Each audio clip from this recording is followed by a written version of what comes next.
आसमान देखा नहीं और चांद निकल आया भाई साहब। तकदीर जोरों पे है आपकी।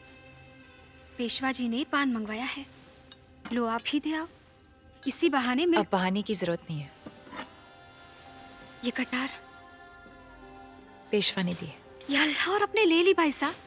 आप जानती है ना इसका मतलब क्या होता है? बुंदेलखंड में लड़की का ब्याह कटार से भी होता है। तो क्या आपने ये कटार कबूल कर ली? कबूल कर लिया। और उन्होंने?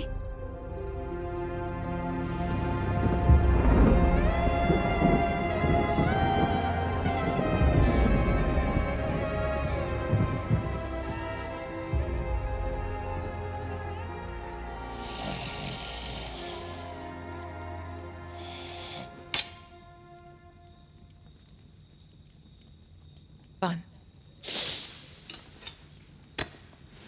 जागते नहीं तो इस रात को रोक लेते और आपको यूं ही देखते रहते। रात को कैसे रोक सकती है? कुदरत और किस्मत इंसान के बस में कहा।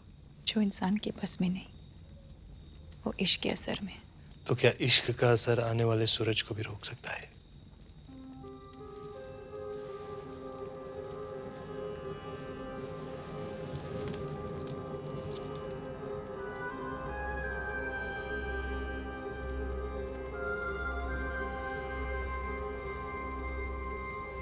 लो रोक लिया।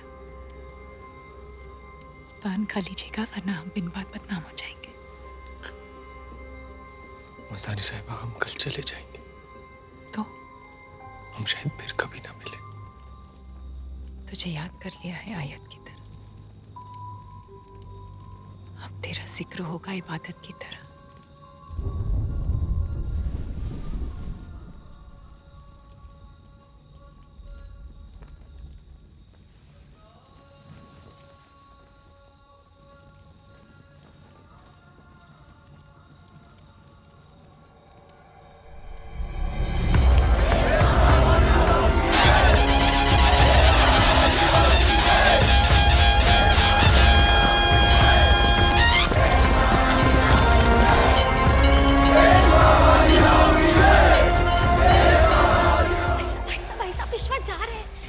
बुंदेलखंड उन्हें विदा करने इकट्ठा हुआ है और एक आप है जो यहाँ बैठी हुई है। चलिए चलिए। इतना गुरूर अच्छा नहीं है भाई साहब। गुरूर नहीं, इसे मोहब्बत कहते हैं। हाय अल्लाह, ये कैसी मोहब्बत है कि वो वहाँ जा रहे हैं अगर और हमने उन्हें जाते हुए देख लिया तो उनके साथ हमारी जान भी चली जाएगी। अल्लाह ना करे पर ये मुलाकात अधूरी रह जाएगी। अधूरी मुलाकात ही तो फिर से मिलने का वादा होता है। और तकदीर ने मिलने का मौका ही नहीं दिया तो? मस्तानी अपनी तकदीर खुद लिखती है।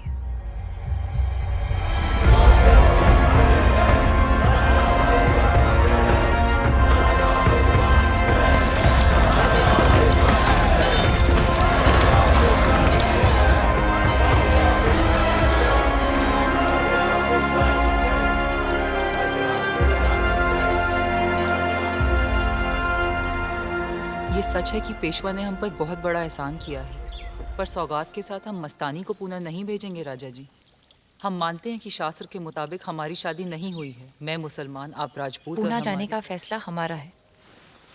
पेशवा की कटार के साथ हमारा ब्याह हो चुका। कटार के साथ ब्याह यहाँ बुंदेलखंड में होता है, वहाँ पूना में नहीं। और ये मत भूलो मस्तानी, पेशवा ब्राह्मण है और तुम मुसलमान। उसकी रगों में राजपूत खून भी तो बहता है। वो अल्लाह की इबादत भी करती है और कृष्णा की पूजा भी। कभी राजनीति के नाम पर जोधा भी गई थी, आज मोहब्बत के नाम पर मस्तानी जा रही है। उसे मत रोको। फिर भी बतौर पत्नी वो इसे कबूल नहीं करेंगे। पत्नी राधा भी तो नहीं थी, पर नाम तो कृष्ण के साथ उन्हीं का लिया जाता है ना।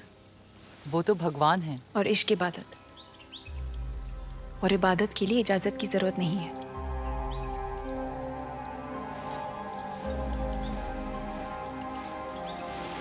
अल्लाह तुम्हारी सारी मुराद पूरी करे। आबाद रहो। हर हर महादेव।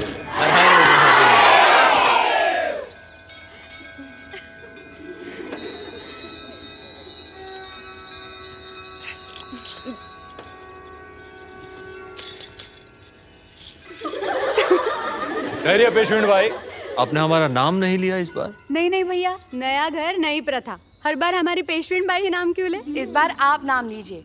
नहीं तो आपको नए कमरे में प्रवेश नहीं मिलेगा, समझ ले दादा। पुरुष थोड़ी लेते हैं अपनी पत्नी का नाम, नाम तो सिर्फ औरतें लेती हैं।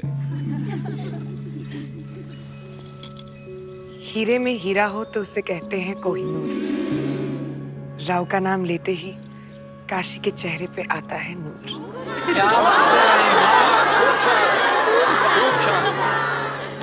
क्या हो पेशवा साहिब, काशी, पहली बार अपने नए कमरे में आ रहे ये हैं क्या आप? बचपना है? आपको शपथ है हमारी, हमारे कहने से पहले आंखें खोली ना तो देख लेना। भरोसा नहीं है। अरे योद्धा पे क्या भरोसा, कब वार कर दे। थाम, अब आंखें खोलिए। कैसा लगा? खूब सा। और श्रीमंत, ये तो कुछ भी नहीं, पूरा शनिवार वाड़ा देखेंगे तो सर ही घूम जाएगा।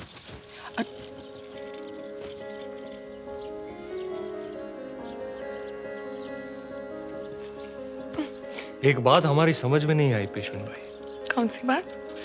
हमारे वापस आ जाने के बाद भी वो तुम्हारी आंखों से गया नहीं। क्या? हमारा इंतजार। साल के 8 महीने जब आप नहीं होते हैं तो वही तो होता है हमारे साथ। अगर भाई कहाँ गई? क्या? हमारी सौतन, अरे आपकी कटार। बरअज़ल भाई भूल आई, अब हमारे बीच तो नहीं आएगी। हमने आपकी कटार को सौतन बोला, आपको बुरा लग गया? काशी का पाउडर साली से। राव ने तो बुंदेलखंड का दिल जीत लिया। छत्रसाल महाराज ने देखिए इतने सारे उपहार भेजे। छान। अच्छा है ये उपहार सही समय पर भेजे। वैसे भी पेशवाई का खर्चा निकालना मुश्किल हो गया था। तो बुंदेलखंड जाना फायदे में रहा। ये क्या है?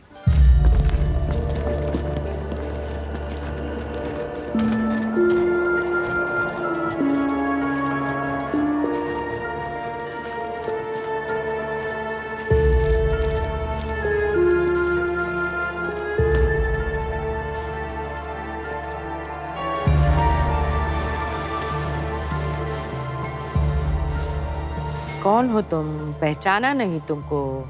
आप राजा छत्रसाल की बेटी हैं। हमें पता नहीं था कि राजा छत्रसाल की इतनी खूबसूरत बेटी है। खुशी हुई तुमसे मिलके। शुक्रिया।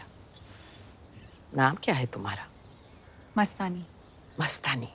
अच्छा, तुम्हारे पिता के तो कई रिश्ते थे, तुम किसकी बेटी हो? रूहानी बेगम की। मुसलमान हो। राजा छत्रसाल को इतना भी एहसानमंद होने की क्या जरूरत थी कि इतनी दूर से अपनी बेटी के हाथों सौगात भेज दी। काहे चीमा जी?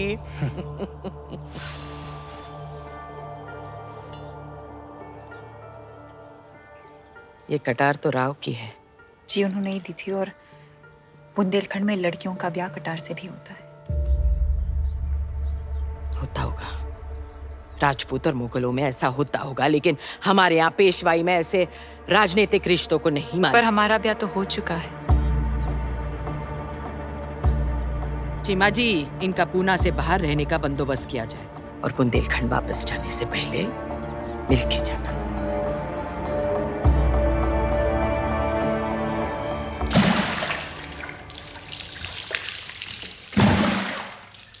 काहेगा लाडू भाई, ऐसे देखोगी तो नजर लग जाएगी।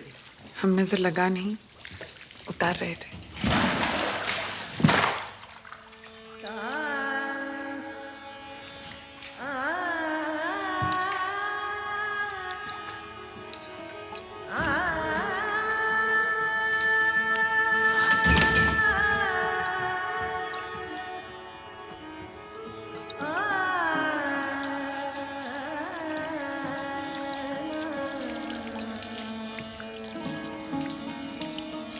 Ah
युद्ध पर जा रही है। आम्ही ठरवलं श्रीमंत, अगली बार हम भी आपके साथ युद्ध पे चलेंगे, चाहे कोई भी कुछ भी कहे। पर घोड़सवारी तो आती नहीं है, आओगी कैसे? हम अस्तबल में जाएंगे, अपने घोड़े पर बैठेंगे, चाबुक मारेंगे सटाक और वो गई काशी।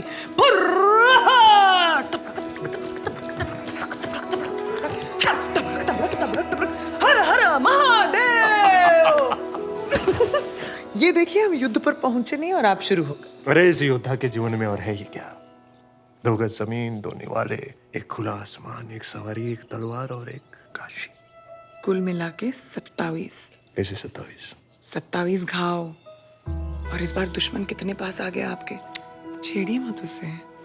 और अब 28वां घाव ना हो, उसके लिए ये नवग्रह की अंगूठी आपको नजर और तलवार दोनों से बचाएगी।